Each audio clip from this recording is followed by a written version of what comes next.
and I can take it from here. Okay, James, give me a second. I'll let you guys know.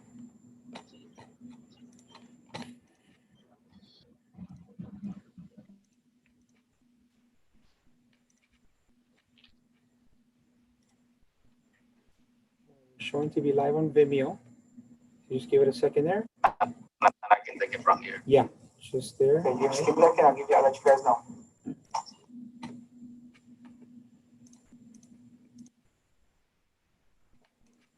All right, guys, we are live on social media. So we're good on Facebook and we're good on YouTube. Hey guys, so I think this is it. We're on our way. Thank you all for joining this evening once again. My name is Yesenia Leiva. I'm the liaison for the Special Needs Advisory Board for the town of Miami Lakes. And tonight we have UMNSU CARD joining us to do a presentation. Please remember, if you have any questions, to go ahead and put those in the chat box for us, and we'll get to you as we go along. And so now with the school year going and everything, you know, there's in the pandemic, of course, we have so many questions and concerns as it pertains to our children, students, specifically those with disabilities and special needs. And so tonight we're going to talk about building positive relationships with your school, and what does that look like for you as a parent, as a caregiver, the child, and the educator as well. And so hopefully we can touch on the entire support system and what that looks like. So I'm going to turn it over now to to the presenters, Christina and Ivan with UMNSU CARD. Go ahead and take over. Thank you so much, Yesenia. Christina, if you want, we can go ahead and introduce ourselves very briefly. So if you want, you can get started. Before we do that, though, I wanted to welcome everyone, and I just wanted to let you guys know that we're going to go ahead and start recording the session. So if you're joining us via Zoom, you're going to get a notice that we're starting to record the session. So that way it's going to live in our archive so that other people can watch it later on, okay? So let's get that started. All right, so we can go ahead. Ready? Yeah. Hi, good evening, everyone. My name is Cristina Rodriguez. I'm from the University of Miami, Nova Southeastern University, Center for Autism and Related Disabilities, as Yesenia mentioned. I am a case manager in the Education and Family Support Services Division. Hi, my name is Ivan DeVoe. I also work with Christina at UMNSU CARD. I work in the Behavioral Division. And so the two of us, alongside some other of our staff members, we work out of our Miami Lakes office. And so we wanted to take the time today to get started with a little training, short training on how to best communicate with the schools where your children are attending, with the idea that hopefully this can sort of expedite some of the concerns that you have along the way, especially now coming back from virtual instruction. So like Yesenia mentioned, we'll try to get through the presentation fairly quickly. And then we'll talk a little bit about CARD services at the end, just in case some of you are not registered or have any questions about it. And then we'll try to address those questions at the end, just for the purposes of not disrupting the presentation. So once again, as Yesenia mentioned, the title of our presentation is Building Positive Relationships with Your School. And we actually created this in with the staff from the Autism Spectrum Disorders support offices. And basically what we want to, the message we wanted to get to everybody and for everybody to understand is sort of how the communication pyramid works, where it's best to start and how, sort of how to progress through through that, and to be able to really just as much as possible maintain a an open relationship with your teacher, with the staff in your school. And you know, once it gets to the point where you feel like maybe the communication isn't quite there, or you just need proper assistance, really what are the steps to take in order to try to resolve it the best way possible. So Ivan and I were both teachers for a long time, so we know from that end the importance that having good communication with families is, right? So we know that that is that's what can really sort of make or break a school year. So we have always been, you know, we're proponents, right? We feel that it's very important to have a good relationship with your families. But we also wanted now on the other end to sort of go through what are the best ways for families in turn to communicate with their teachers and with their administrators at their schools and stuff like that. So what this looks like is it's pretty self-explanatory, but we start off with the teacher. So the teacher should be always your first point of contact. Why? Because your teacher is going to be the person that knows your child best, right? So at your school, and then you sort of go progressing through that. If after the teacher, you know, you would communicate with your ESC department head, followed by the assistant principal, the principal, the ESC ASD support office, the region, and eventually the district. And we're going to sort of go through each thing, through each of these tiers, so that you can see what you would communicate and, you know, sort of like the timeline to when it's best to move from one tier to the other.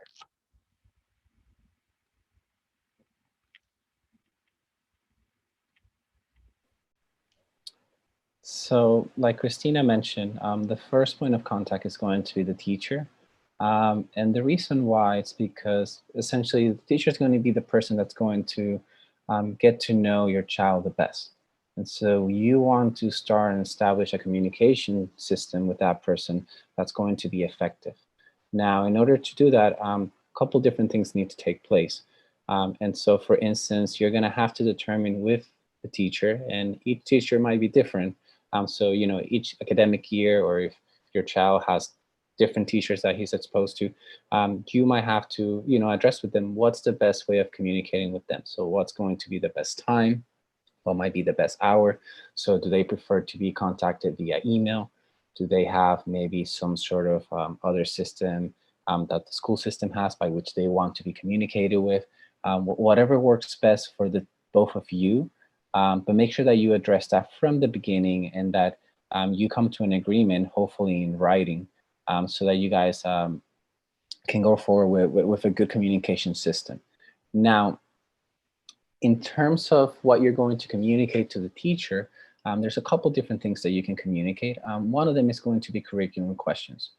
So if you have any concerns when it comes to the content area that your child is being exposed to, if you have any concerns in terms of the homework that's being given or the way that the instruction is being given, you can kind of address those with the teacher. If, for instance, there are any behavioral concerns, and sometimes it's important to point out that these behavioral concerns are not some concerns that might be happening in the school just yet. But let's say, for instance, if you already know that your child's having a hard time now that they've been in virtual for for a couple of months, and you know that they're having a hard time maybe staying in their seat, or, or paying attention or things like that, it might be beneficial to communicate to the teacher this so that they can address it a little bit better. If you already have a system by which you kind of tackle some of these challenges, it would be beneficial to communicate this to the teacher as well. And then any daily issues. So like, let's say if, for instance, your child it's a little sick, or maybe if they didn't get a good sleep the night before, if maybe they didn't get to eat breakfast that morning because you guys were rushing, those might be things to communicate to the teacher, because they might affect the way your child behaves throughout the day.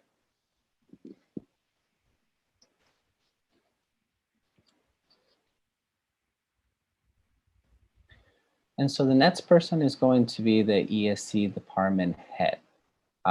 And ideally, you wouldn't have to necessarily get in touch with the ESC department head too often if you have a good communication with your teacher. But let's say that in worst case scenario, you try to address something with a teacher, and by addressing it with the teacher, we mean multiple times trying to reach out to the teacher, trying to find a solution, and for whichever reason you either haven't heard back from the teacher or you haven't been able to solve the problem, maybe the teacher just doesn't have the right tools or whatever it may be, then you can reach out to the ESC department head. But like we said, you want to make sure that you communicate it to the teacher. And so this is where it's important to determine how you're going to do that, because you want to document these instances of communication. You want to make sure that you show that you guys have been in contact and that somehow you haven't been able to solve the situation. It doesn't mean necessarily that the teacher is not trying to work with you, but rather that you have to show, to the next person in the hierarchy that their assistance is needed and that it's already been tried. Everything that could have been done by the teacher has already been tried.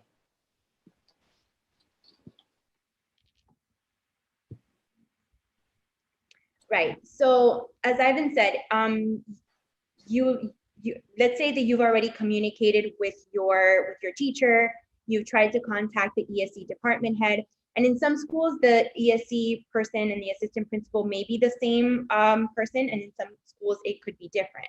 So once, let's say, you've already communicated certain things with the teacher and you feel like, you still really haven't, your questions haven't been answered or your concerns haven't been addressed after you try several times to communicate, you go to your ESC department chair, and at this level, there may be things that they can't address, right? So then you go and you reach out to the assistant principal or the principal, the principal of the school. And again, the reason to kind of go through these tiers is because you never want to get ahead of yourself, and you want to make sure that you are, from your end, you're doing the best that you can to communicate with your teacher and not have anything that that could possibly cause friction without there needing to be. But again, you also want to get your concerns addressed, right? So let's say you've talked to your teacher 3 or 4 times on the same topic, on the same issue, and it's just you don't feel like you're communicating. So you speak to your ESC department chair, that person, you speak with them, and you just don't feel like your concerns are being addressed or your questions are being answered, or maybe you have a question that both of them, that either one of those people can't answer for you. Then you go to your principal. You let them know, I'm going to speak to the principal, I'm going to speak to the assistant principal. And in most cases where the principal can come in is things related to classroom changes, or maybe even just this could be the person that can sit down with you, with your teacher, and sort of be like a mediator, right, for whatever it is that's going on, and really trying to find a nice middle ground, or try to just straight up answer whatever questions you may have.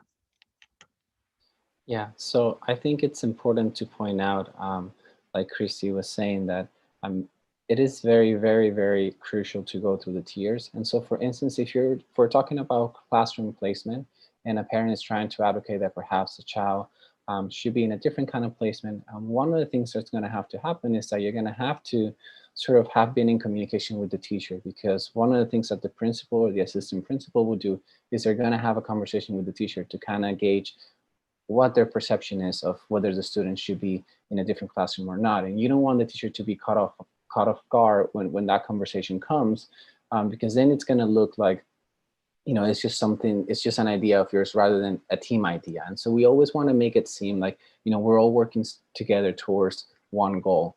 And so you want to make sure that everyone feels included in that team. Right. Okay. So let's say now, and this, we always like to talk a little bit about the ASD support team, because this is a group that some families know about and some families do not. So the ASD support team is a group that is part of Miami-Dade County Public Schools. They have an instructional supervisor, and under them they have ASD support teachers, which are teachers that are not that get assigned to various schools, and they oversee, or they provide support, right, for schools that have children with ASD, or students with ASD, or ASD classrooms, right? So what they could do is, let's say again, you don't feel like at your school, they're understanding, let's say, maybe your child's needs, your the modifications that you have requested or the accommodations that are in your child's IEP. Maybe, you know, there's some questions as to, are they being implemented? Are they not? What are the, just in general, any issues that could come up when it comes to like, to the curriculum, when it comes to behavior supports, when it comes to accommodations, modifications, all those things on the IEP. If your child has a diagnosis of autism and is in a public school, then you could reach out to their support offices, and they would be able, again, to maybe now, if you've gone to the principal, you've gone through the other tiers, and you don't feel, again, like your concerns are being addressed, the ASD support teachers, the instructional supervisor, they would be able to, whoever's assigned to your school would be able to possibly go there, do an observation of your child in the classroom, give you feedback, give the teacher feedback. These are just some of the things that they could possibly do, or maybe just have a conversation with you to help clarify things that maybe haven't been clarified prior to that. The best way, and at the end, we're going to actually show you an infographic that shows you, starting from this tier on, all of the contact information. We'll be sending that to Yesenia and to whoever else would possibly be able to disseminate that to you. But we'll show you how to contact them from this point on, because obviously the teacher, the ESE, the people in your school would be specific to your child's school. But starting with the ASD and then the rest of the tiers, we will be giving you contact information for them. But as I was saying, the ASD support office would be able to really help you more in the sense of those accommodations, modifications, those questions that you may have that could arise from the accommodations or whatever it is on the IEP that is specific to your child, if your child or the student has ASD on their IEP as well. Yeah, so we've collaborated many times before with the ASD support team. We've done trainings with them. We've conducted a school observations with them, and we find that we achieve the highest level of success when we go out with them together, because they can help us, let's say, follow through with recommendations that we may have and things like that. So if you do get to a level where you feel like more support is needed, and the principal even is stating to you that they need more support, it is a great idea to reach out to them, and they will definitely assist you alongside with us. Yeah, we collaborate, like Ivan said, we collaborate a great deal with the ASD support staff. They communicate very quickly. They're a very good resource to have, and they're wonderful with what they do for our families, for sure. Okay. So after you've gone through all of the tiers that we mentioned before, then you have your region office. Your region office usually has to do more if you want to dispute something more technical, more let's say legal, or things that are more part of the IEP. That's when you would reach out to your region office. This is something that a lot of times what we see is that like all the tiers from teacher to here are skipped, right? Or even from here to to the next slide that we're gonna discuss. And what happens is, most of the time, if you go from teacher straight to region or straight to district office or superintendent, they are going to ask you, have you communicated with your school? Have you talked to your AP? Have you talked to your teacher? And if you haven't gone through that, they will assist you. It's not that they won't, but it will go right back to your school, and you will have to still go through these kinds of processes. And I think, the point of this is, again, to try as much as possible to have an open and positive relationship with your school. Now, that doesn't mean that you are not going to get to a point where you maybe are going to have to communicate with your region, and that's fine. But we just really want to encourage you as much as possible to go through these tiers and to try to communicate with everybody in this way before you get to the region offices. Yeah, I think just as a rule of thumb, it's always beneficial for parents to follow the process the way it should be, because it really shows that they've done their due diligence.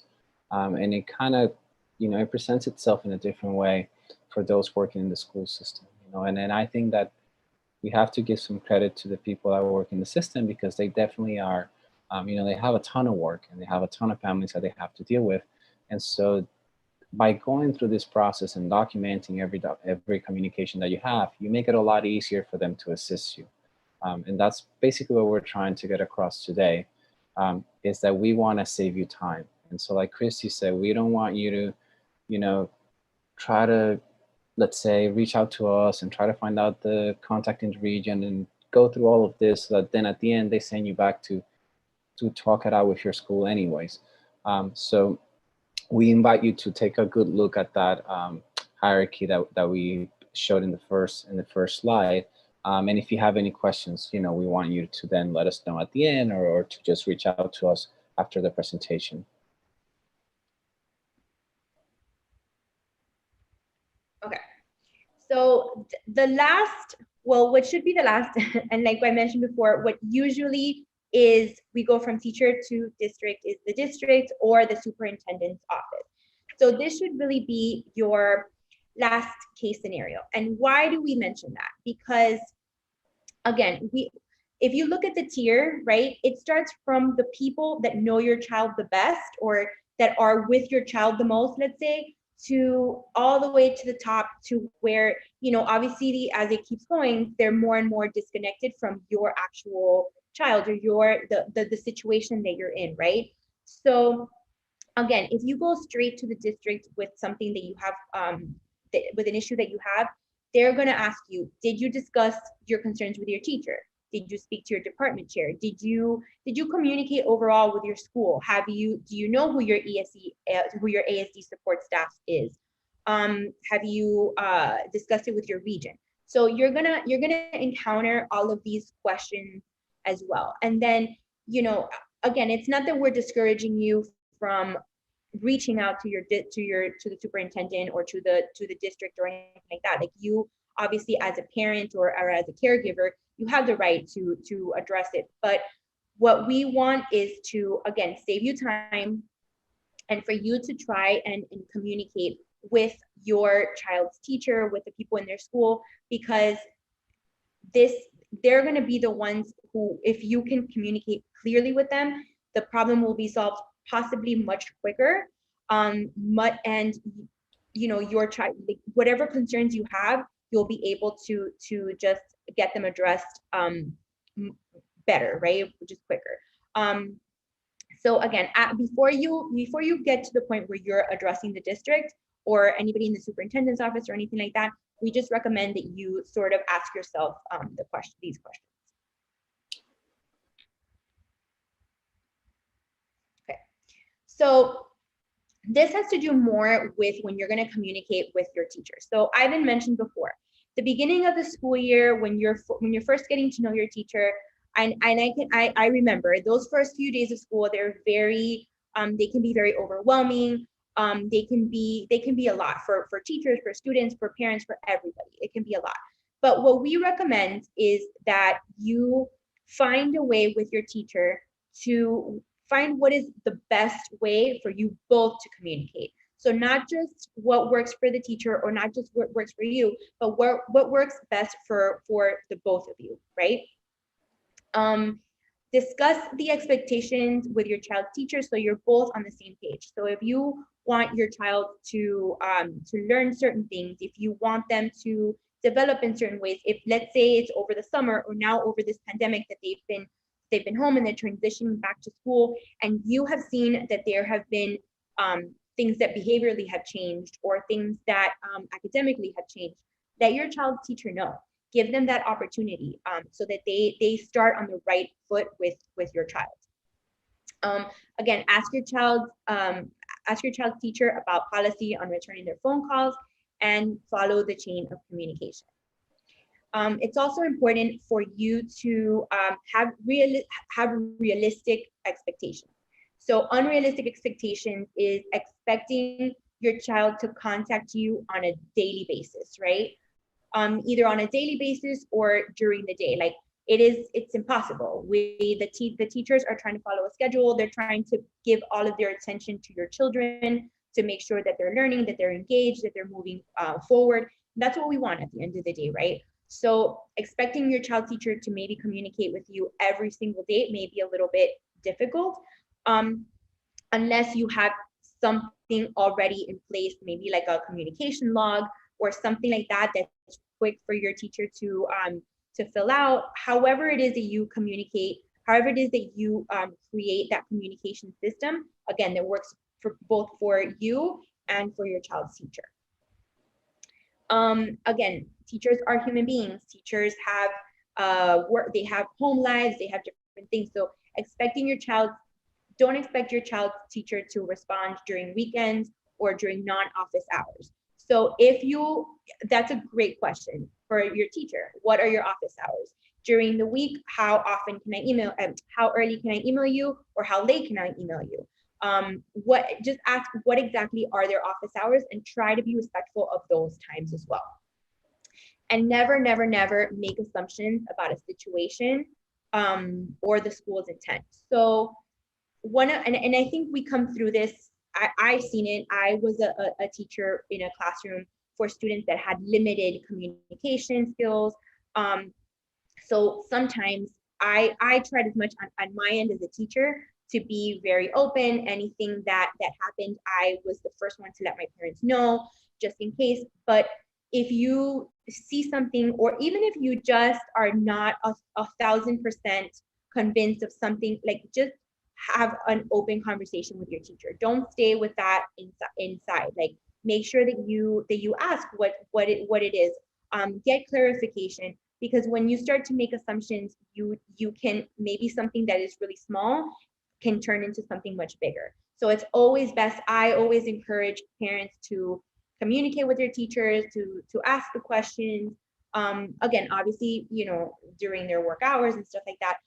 But for sure, don't stay with something in your mind without asking the question, just because you don't want to bother or anything like that. Yeah, and even in the event that, let's say, you might be having a little bit of a hard time getting teachers to communicate with you, there are ways by which you can address this, and so we will have another training next month where we will talk about the IEP and things that you can request throughout this IEP. But in those team meetings, for instance, you can sort of establish what the communication system is going to be like. And so in a realistic way, you can say, okay, maybe once a week, the teacher will send me a report that will cover these areas so that I have a little bit more peace of mind as to how my child is doing in school. But again, those things need to be communicated rather than just expected. And I think that's a big part in this, is that the moment you communicate things, then you have every opportunity for it to happen, for it to take place. But if you're just thinking about it, it doesn't mean that the school understands what your needs are.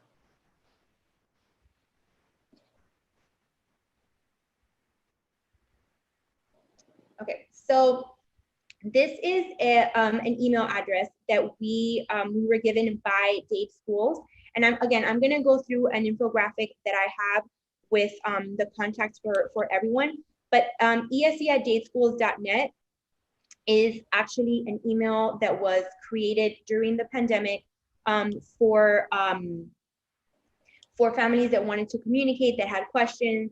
They're very, from my understanding, from feedback that I've gotten from families, they're very quick to respond to that. So if you have questions, it's this would be a one way to address those as well.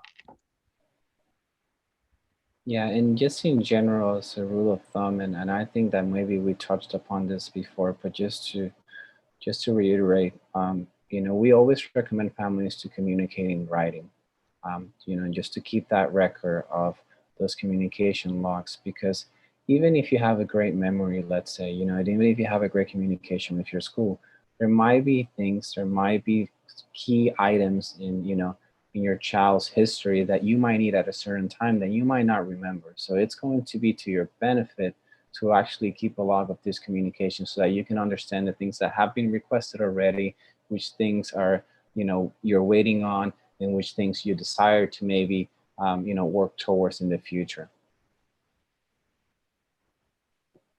So I'm going to stop this really quick, and then I'm going to share the infographic that I was talking about.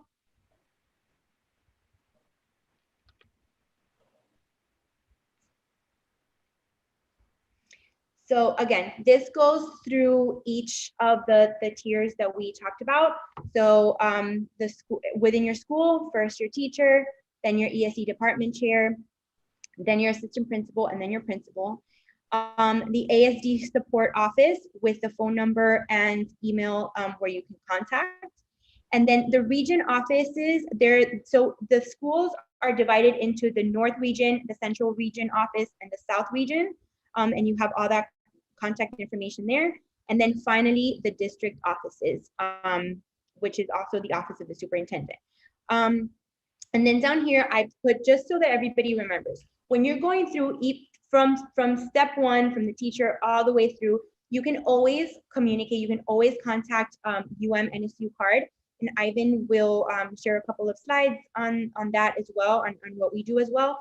But you can always contact us throughout this project, throughout these steps.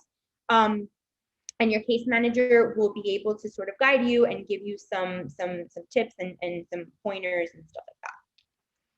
So I'm gonna stop sharing so that Ivan can share those. You can leave it there. I'll get this started real quickly. Okay.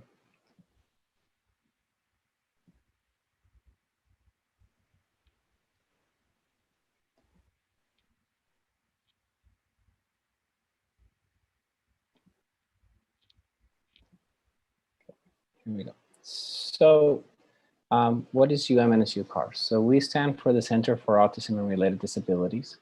We've been around for over 26 years now. We're a statewide initiative, so we're funded to the Department of Education, which is why we have such a great relationship with the school system. Because basically we have the same mission as them. We're part of the same team. The difference, I would say, is that we're here to assist families and communities on bridging that gap. So we want to make sure that whenever there's perhaps a lack of information taking place or anything like that, we can be the ones to provide that information to make it easier on parents to communicate with their school system or with whatever community member that they need assistance from. And so basically, the people that are eligible for CAR could be anybody in terms of age. So it can be somebody, as little as maybe, 14 months, 16 months, or someone as old as like, I think our oldest constituent was about 85 years old last time we checked. So there's really no age limit. So we're very different than, let's say, a school system in that sense that, kids get aged out. For us, we provide support to the families in the community for their entire lives. So even if somebody, let's say in the future, doesn't meet the criteria for a diagnosis anymore, just because they met that criteria long before, they can still access our services. And so what are those diagnoses going to look like? It can either be the autism spectrum disorder under the DSM-5. It can be any of the old diagnoses that were used. So PDD-NOS, it can be any Asperger's diagnosis. It can be a developmental delay diagnosis. So if you have a child under the age of 5 who perhaps hasn't been necessarily given, a diagnosis like ASD or anything like that, they can still qualify to register with us. If, let's say, you haven't been given a diagnosis by a neurologist or a psychologist, but your child has an IEP and they have developmental delay under their IEP before age 5, they can also register with us. Any genetic disorders with autism symptoms, so for instance, like Fragile X, any dual sensory impairments, and any sensory impairments with other disabling conditions. So the list is quite extensive. So even if you are not sure that you can register with us, we invite you to contact us. At the very least, we can provide you and point you into the right direction. And even if you cannot register with us, we can still give you referrals in the community if you need any. So we're happy to assist anybody that comes our way. In terms of the services that we offer, there's a couple things that we do. And so we start by giving individual and direct family assistance. And so what that looks like is that essentially we register families with us, we do an intake, which now we're doing virtually. And then we assign them to a case manager, and that person, they have somebody that works with them throughout all their stages. And so the idea is that, let's say, if a child gets registered today, they get assigned with Christina or with myself, and then we can support them as they go to, pre-K, and then they move to elementary school, middle school, high school, and then even so on when they're looking for jobs or maybe going to a university. So, that's why we have different divisions. We have our education division, we have our behavioral division, and even we have an adult division that, we're trying to grow every day even more, because we understand the need that our community has. We also offer parent and professional educational and consultative services. So for instance, if the parents need any level of support in terms of training, if they need any support groups, so, we have support groups for moms, we have support groups for dads, even for grandparents, we have some support groups for adults that have a diagnosis. We have support groups for parents of adults also, just because they're so specific and they're different than those for the parents that have children. We also offer professional programmatic assistance. So we can, the same way that we're providing this training today and we're collaborating with the town of Miami Lakes, we can do the same, and we can go out to a school and provide a training. We can go out to, your parks and recreational department and give out a training. Anybody really that's interested in getting involved in the autism world and they want to, open their doors to our population, we're more than happy to work with them. We're more than happy to either give them training or even support them. So even in terms of like businesses, if there's a business out there that wants to maybe be a little more autism friendly, we're more than happy to work with them to make our community more inclusive. And then, like I mentioned, we have our adult and transition services. So we can, help. We have programs by which we help adults practice what it would be like looking for a job. So doing an interview process, we do mock interviews, we record them, we give them feedback. We have them create a resume. We teach them how to look for jobs. So actively look for jobs. We provide groups that they can join after they've done this boot camp, and then they can continue to look for jobs with other people that are doing the same thing to kind of keep encouraging themselves. And then we have community outreach and public awareness activities. And usually, if it wasn't for everything that's going on today with the pandemic and whatnot, we will be out there having events, I would say almost every weekend, so whenever there's an event, like whether it's at a church or whether it's at a fair, we can go have a presence there so that our families feel like we're there for them, so that also even new families that haven't heard about us can come to us, they can ask us questions and see how we can support them. And then lastly, but not less important, it's our research opportunities. So one of the cool things about CARD is that each center is paired with the university. So we're paired with the University of Miami and Nova Southeastern. And this allows parents to access a lot of research studies that perhaps might be beneficial to them and that wouldn't involve any cost to them. So if any of you have, we're gonna go over that in a couple next slides, but if any of you want more information on those studies, you can reach out to us and we can sign you up to our mailing list. And so how do you register for CARD services? So the first thing you're going to do is that you're going to contact the CARD office. And there are many ways by which you can do this. You can do this via phone. You could do this via email, or you can actually go on our website. And on our website, we have a pre-registration form that you can fill out. And then one of our receptionists will call you back to schedule an appointment. So I think if our families are more technologically savvy, that's probably the best way. So that way they don't have to call, leave a voicemail, wait for a call back, but rather by the time they get called, they're already, somebody's ready to give them an appointment. So I think that would be the fastest way. So it's very easy to do that. But if you have any questions about that, don't don't be afraid to reach out to us, and we'll explain you the process over again.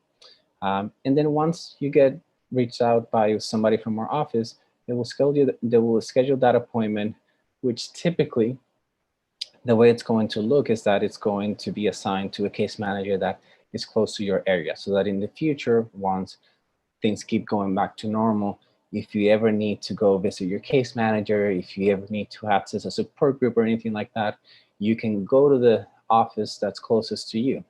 And so we have 5 different offices. We have one in Homestead, we have one in Coral Gables, we have the one in Miami Lakes, we have one in Miramar, and we have the one in Davie at Nova Southeastern. And obviously you can access services from all of those offices, but it would be for sure more convenient for you to have your case manager the closest to you. And then obviously once that appointment takes place, then you will meet with your assigned CAR staff, which would then support you going forward. If by any chance you've been registered in the past and you don't remember who your CAR case manager is, or you already know that that person is no longer working with us, please give us a call and we'll be more than happy to reassign you to a new staff member. So just like the town of Miami Lakes, we're also on social media, and we actually have a strong social media presence. So if you really want to know about everything that we're doing, all the services that we're offering virtually, that's one of the advantages of what's been happening lately, is that we've gone fully virtual, and there's a lot of services that before were kind of tricky for families to access, and now they can just do it through Zoom or through any other media outlet. So you can follow us at UMNSU CAR.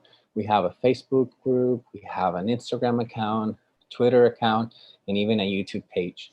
In our YouTube page specifically, we actually keep many of the trainings that we've done in the past. And so for instance, this training, we're going to archive it there so that families can access it later. Just to add to that, so part of our, right now, part of our registration process, as Ivan mentioned, was yes, you would reach out to us, we would set up an appointment, and our appointments, just to be able to service whoever needs it in the best way possible. We are offering phone calls, but we're also offering Zoom meetings as well. So if you're going to meet with, if you're going to register new, or you just want to meet with your case manager, those are a couple of options that we have now to be able to support our families when need be. That's correct. Thank you for clarifying that, Christy. Mm-hmm. And so at this point of the presentation, we just want to open it up to see if you guys have any questions, any comments, anything that perhaps we can assist you with today. There's one question from me in the chat box. So should the same accommodations be implemented that will otherwise be implemented in face-to-face instruction? For example, a one-to-one aid to assist in virtual learning. So my understanding is that the one-to-one, if you're virtual, the one-to-one would be able to provide assistance, but also virtually. So not where the one-to-one wouldn't be going to the child's home, but they would be providing maybe some additional support virtually.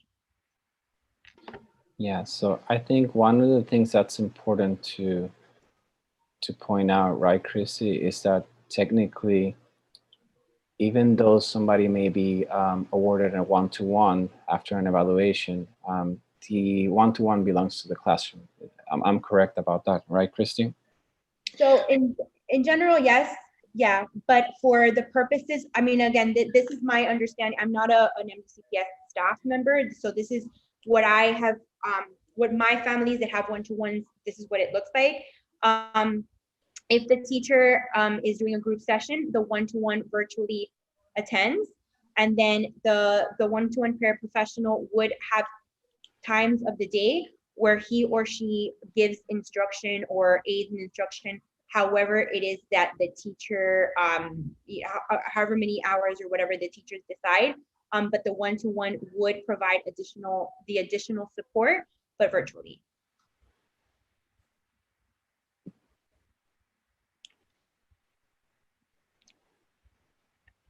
if there's any other questions online. There's no other questions in the chat box. Okay. Are there any other questions on any other of the media outlets? Nothing on Facebook, no. Okay. So I'm gonna go ahead and stop the recording.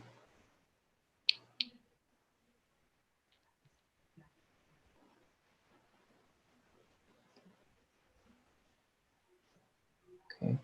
And then we just wanted to obviously thank everyone for joining us today.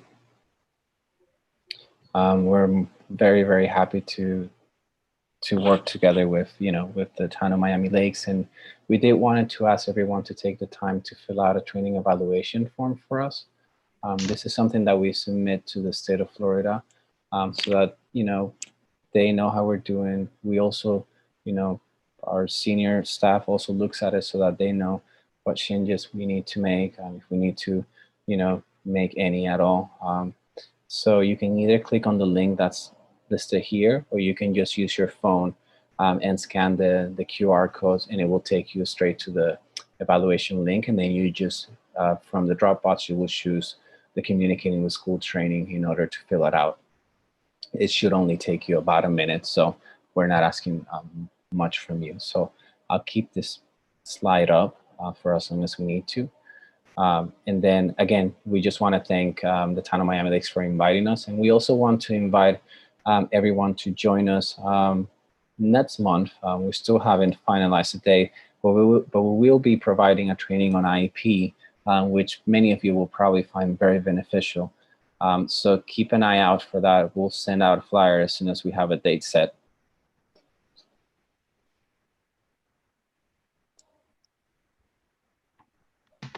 Awesome. Thank you, thank you, thank you. So, okay, so that's awesome. We will keep a note there for the evaluation survey. And being there's no more questions, we can adjourn. Okay. Thank you so much, Jasenia. Thank you so much to the town, and thank you everyone for joining us today. Thank you everybody for joining, and thank you for the information. Thank you, Ivan and Christina. Welcome. Thank you so much. Great job. Thank you. Thank you. We will see you next month. See you soon. Thank got you. it. Bye.